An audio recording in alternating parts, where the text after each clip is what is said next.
उसका करीब करीब 2 गुना शहर। అగ్రికల్చర్ సెక్టార్లో 2 మేజర్ స్కీమ్స్ ను శ్రీ ప్రధానమంత్రి నరేంద్ర మోడీ గారు ప్రారంభించారు. వీటికి 35,440 కోట్లు ఖర్చు చేస్తున్నారు. మరి అవేంటో ఈ వీడియోలో డీటెయిల్ గా తెలుసుకుందాం. దానికంటే ముందు మీరు మన ఛానల్ని సబ్స్క్రైబ్ చేసుకోండి, అలాగే ఆ బెల్ ఐకాన్ని క్లిక్ చేసి పెట్టుకోండి. ప్రధాని మోదీ గారు దేశ రైతుల శ్రేయస్సు తమ ప్రధాన లక్ష్యమని స్పష్టం చేశారు. వ్యవసాయ రంగం ఎదుర్కొంటున్న సవాళ్లకు నూతన ఆవిష్కరణల ద్వారా పరిష్కారాలు లభిస్తాయని, రైతుల సంక్షేమం కోసం ఖర్చు చేయడానికి తమ ప్రభుత్వం ఏమాత్రం వెనకడదని ఆయన భరోసా ఇచ్చారు. న్యూఢిల్లీలోని భారత వ్యవసాయ పరిశోధన సంస్థ ప్రాంగణంలో జరిగిన ప్రత్యేక కృషి ఉత్సవంలో ప్రధాని 2 నూతన పథకాలు, ఇతర ప్రాజెక్టులను ప్రారంభించారు. ఒకటి ధన్ ధాన్య కృషి యోజన, దీనికి 24 కోట్లు ఖర్చు చేస్తున్నారు. ఈ పథకం దేశవ్యాప్తంగా ఎంపిక చేసిన 100 జిల్లాల్లో అమలు కానుంది. దీని ద్వారా రైతుల ఆదాయాన్ని పెంచుకోవడం, సాగుకు సంబంధించిన సామాగ్రిని అందుబాటులోకి తీసుకురావడం లక్ష్యంగా పెట్టుకున్నారు. రెండోది పప్పు ధాన్యాల రంగంలో ఆత్మనిర్భర్ భారత్ మిషన్ ను కూడా ఆయన ప్రారంభించారు.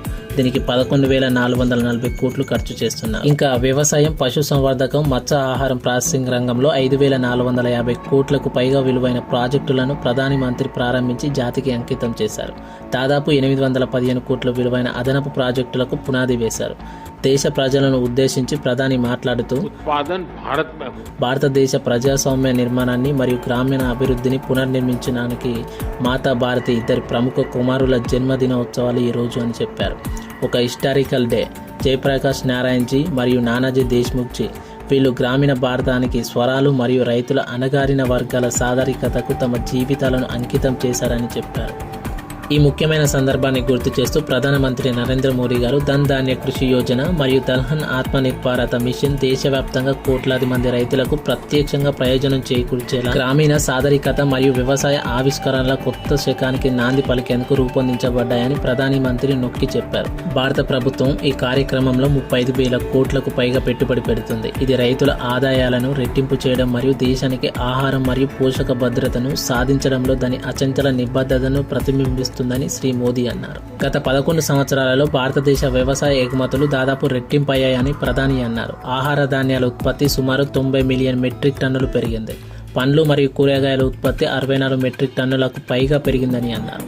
భారతదేశం నేడు పాల ఉత్పత్తిలో ప్రపంచంలోనే మొదటి స్థానంలో ఉంది మరియు ప్రపంచవ్యాప్తంగా 2వ అతిపెద్ద చేపల ఉత్పత్తిదారి మన ఇండియానే అని చెప్పారు. 2014తో పోలిస్తే తేనె ఉత్పత్తి రెట్టింపైంది మరియు అదే కాలంలో గుడ్ల ఉత్పత్తి కూడా రెట్టింపు అవుతుంది అని చెప్పారు. ఈ కార్యక్రమంలో ప్రధాని మాట్లాడుతూ రైతులు సుభిక్షంగా ఉంటేనే దేశం అభివృద్ధి చెందుతుందని చెప్పారు. గత ప్రభుత్వాలు రైతుల సమస్యలను ఏనాడు పట్టించుకోలేదని ఆయన విమర్శించారు. వ్యవసాయ రంగం దేశ అభివృద్ధిలో ముఖ్య పాత్ర పోషిస్తున్నారని, అందుకే ఎన్డీఏ పాలనలో వారిపై ప్రత్యేక శ్రద్ధ పెట్టామని తెలియజేశారు. పాల ఉత్పత్తిలో ప్రపంచంలోనే భారతదేశం అగ్రస్థానంలో ఉందని సంతృప్తి వ్యక్తం చేశారు. ఏ సంక్షేమ పథకం ప్రవేశపెట్టినా పేదలను, రైతులను దృష్టిలో ఉంచుకొని చేస్తామని, ఈ 2 నూతన కార్యక్రమాల ఆరంభం తమ సంకల్పానికి నిదర్శనమని ఆయన ప్రకటించారు.